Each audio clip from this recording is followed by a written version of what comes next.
Hello all, welcome back to our channel. Hello കേൾക്കുമ്പോൾ തന്നെ എല്ലാവരുടെ മനസ്സിലൊരു ക്വസ്റ്റൻ ആയിരിക്കും, ഇത്ര ദിവസം എവിടെയായിരുന്നു, ഒരു വ്ളോഗും കണ്ടില്ലല്ലോ, ട്രാവൽ ചെയ്തില്ലേ, അല്ലെങ്കിൽ നിങ്ങൾ എന്തായിരുന്നു, എവിടെയായിരുന്നു എന്നുള്ളൊരു ചോദ്യമായിരിക്കും അല്ലേ. അപ്പം കുറച്ച് ഗ്യാപ്പ് എടുത്തു ഞങ്ങൾ ഈ വീഡിയോ പോസ്റ്റ് ചെയ്യാൻ വേണ്ടിയിട്ട്.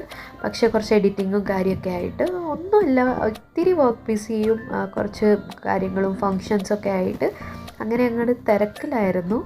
സോ അപ്പോഴാണ് അങ്ങനെ ഇരിക്കുമ്പോഴാണ് ഞങ്ങൾ എല്ലാവരും കൂടി ഒരു ഗ്രൂപ്പ് ട്രിപ്പ് പ്ലാൻ ചെയ്തത്. അപ്പോൾ ആ ഒരു ട്രാവൽ ബ്ലോഗുമായിട്ടാണ് ഞങ്ങൾ വന്നത്. ഒത്തിരി അകലെയൊന്നും ഞങ്ങൾ എവിടെയും ട്രാവൽ ചെയ്തില്ല. പിന്നെയും ഞങ്ങളൊന്ന് 2-3 പ്രാവശ്യം എന്താ പറയുക, ഇവിടുത്തെ മോളിലും അങ്ങനെയൊക്കെ പോയി എന്നല്ലാതെ വ്ളോഗായിട്ട് പോസ്റ്റ് ചെയ്യാൻ നിങ്ങളെ ലുലു മോളുടെ വ്ളോഗ് ഇട്ടിട്ട് ബോറടിപ്പിക്കരുതെന്ന് വിചാരിച്ചിട്ടാണ്. അപ്പം അതുകൊണ്ടാണ് പിന്നെ 1-2 വ്ളോഗ് പോസ്റ്റ് ചെയ്യാഞ്ഞത്. സോ എന്താണല്ലേ, ഓക്കെ, ഇതൊരു ട്രാവൽ വ്ളോഗെന്ന് മാത്രമല്ല, ഒരു ഫാമിലി ഔട്ടിംഗ് വ്ളോഗെന്നും പറയാം കേട്ടോ. ഞങ്ങളൊരു അറൗണ്ട് 17 മെമ്പേഴ്സാണ്. അപ്പം ഇനി 2-3 ഞങ്ങളുടെ പ്രിയപ്പെട്ട ഫാമിലികൾ ഇതിൽ മിസ്സായിട്ടുണ്ട്. അവർക്കൊന്നും വരാൻ പറ്റിയില്ല. അവരെ മിസ്സിങ് നമുക്കിപ്പോൾ ഫീൽ ചെയ്യാൻ പറ്റില്ലല്ലോ. കാരണം എന്താ വെച്ചാൽ അവരെ മിസ്സിങ് നല്ലപോലെ ഉണ്ടായിരുന്നു. പക്ഷേ എന്ന് വെച്ചാൽ ഇതൊരു അടിപൊളി ട്രിപ്പ് തന്നെ ആയിരുന്നു ഞങ്ങൾക്ക്. സോ എങ്ങോട്ടാണ് ട്രിപ്പ് എന്ന് പറഞ്ഞാൽ, ഞങ്ങൾ നമ്മുടെ സ്വന്തം തിരുവനന്തപുരത്തിലേക്കാണ് ഞങ്ങളെ യാത്ര. അപ്പോൾ ആകെ 3 ഡേയ്സ് അല്ലേ, ഞങ്ങളുടെ ഒരു ലോങ് വെക്കേഷൻ സമയമല്ലേ.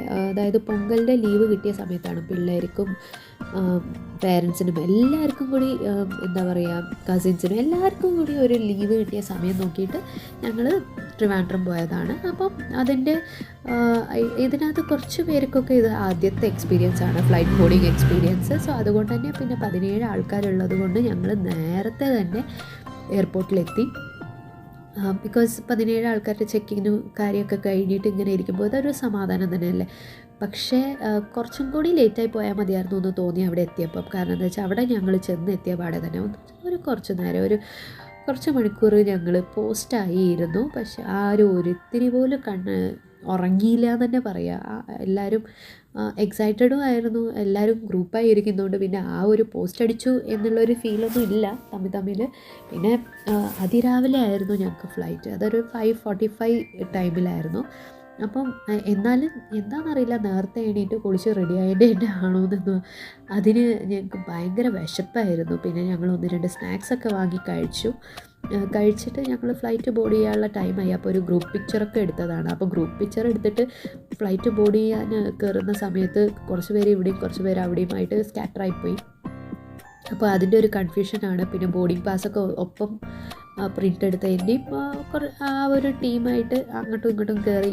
അതാണ് ഈ കാണുന്നത്. കുറച്ച് പേര് അങ്ങോട്ട് ഓടുകയാണ്, കുറച്ച് പേര് ഇങ്ങോട്ട് ഓടുകയാണ്.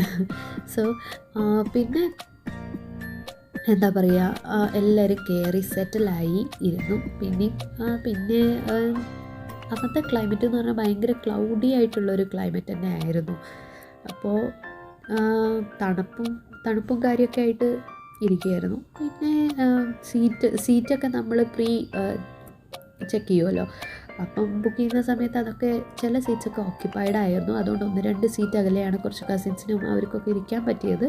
എന്നാലും എന്താ പറയുക, ഒപ്പം യാത്ര ചെയ്തതിൻ്റെ സുഖം ഞങ്ങൾക്ക് കിട്ടിയിട്ടുണ്ട്. കാരണം എന്താ വെച്ചാൽ ഇവിടുന്നും സംസാരിക്കലും പിടിക്കലും ഇതാക്കിയിട്ട് അങ്ങനെ ഒരു നല്ലൊരു എക്സ്പീരിയൻസ് തന്നെ ആയിരുന്നു. അമ്മയ്ക്ക് ആദ്യത്തെ ഫ്ലൈറ്റ് ആണത്. സോ അതിൻ്റേതായ പേടിയും എക്സൈറ്റ്മെൻറ്റും അമ്മയ്ക്കുണ്ട്.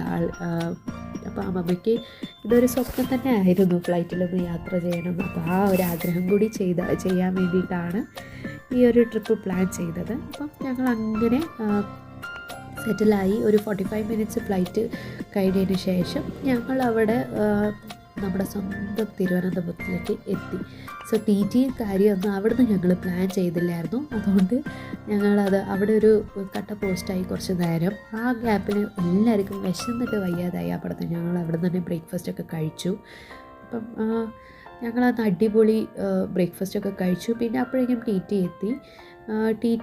എത്തിയിട്ട് ഞങ്ങൾ റൂമിലേക്കാണ് പോയത് ഡയറക്റ്റായിട്ട്. ആദ്യം വിചാരിച്ചു ഞങ്ങൾ പത്മനാഭസ്വാമിയുടെ അടുത്തായിരിക്കും ആദ്യം പോകാമെന്ന്. പക്ഷേ റൂമിലേക്ക് പ്ലാൻ ചെയ്തു അവിടുന്ന് വെച്ച്. പിന്നെ അവിടുന്ന് എല്ലാവരും സുന്ദരി കുട്ടികളായിട്ട് സാരിയും പാവടയും ബ്ലൗസും നമ്മുടെ ട്രഡീഷണൽ ഡ്രസ്സൊക്കെ ആയിട്ട് റെഡിയായി ഞങ്ങൾ പത്മനാഭസ്വാമിയുടെ അടുത്ത് എത്തി. പത്മനാഭസ്വാമിയുടെ അടുത്ത് എത്തുന്ന വഴിക്ക് ഭഗവാനെ കാണാനുള്ള എക്സൈറ്റ്മെൻറ്റ് ആണോ എന്ന് എനിക്കറിയില്ല. അതുകൊണ്ട് ഞങ്ങൾ ആരും ഒരു പിക്ചറോ ഒന്നും എടുക്കാൻ പറ്റിയില്ല. ആരും ഗ്രൂപ്പ് ഫോട്ടോസൊന്നും എടുത്തില്ല. ഇതാ ഒരു വീഡിയോയിൽ ഭാഗമാണ്. പിന്നെ ഞങ്ങൾക്ക് അധികം പ്ലേസസ് ഒന്നും കവർ ചെയ്യാൻ പറ്റിയില്ല. പിന്നെ ഞങ്ങൾ ആറ്റുകാലമ്മേനെ കാണാൻ പോയി. ആറ്റുകാലമ്മേനെ കണ്ടിട്ട് കണ്ണിറയെ കണ്ടു എന്ന് പറയാം. അത്രയും നല്ലൊരു ഇതായിരുന്നു. വൈകിട്ട് ഞങ്ങൾ ആറ്റുകാലമ്മേനെ കണ്ട് നല്ല സന്തോഷത്തോടെ മടങ്ങി, ദേവിയുടെ ആശീർവാദമൊക്കെ വാങ്ങിയിട്ട്. ഇതാണ് ഞങ്ങളുടെ ഫസ്റ്റ് വീഡിയോ. സെക്കൻഡ് വീഡിയോ ആയിട്ട് ഞങ്ങൾ കുറച്ചും കൂടി ഡീറ്റെയിൽഡ് ആയിട്ട് വരാം. സെക്കൻഡ് ഡേ എന്തായിരുന്നു എന്ന്. Thank you for watching.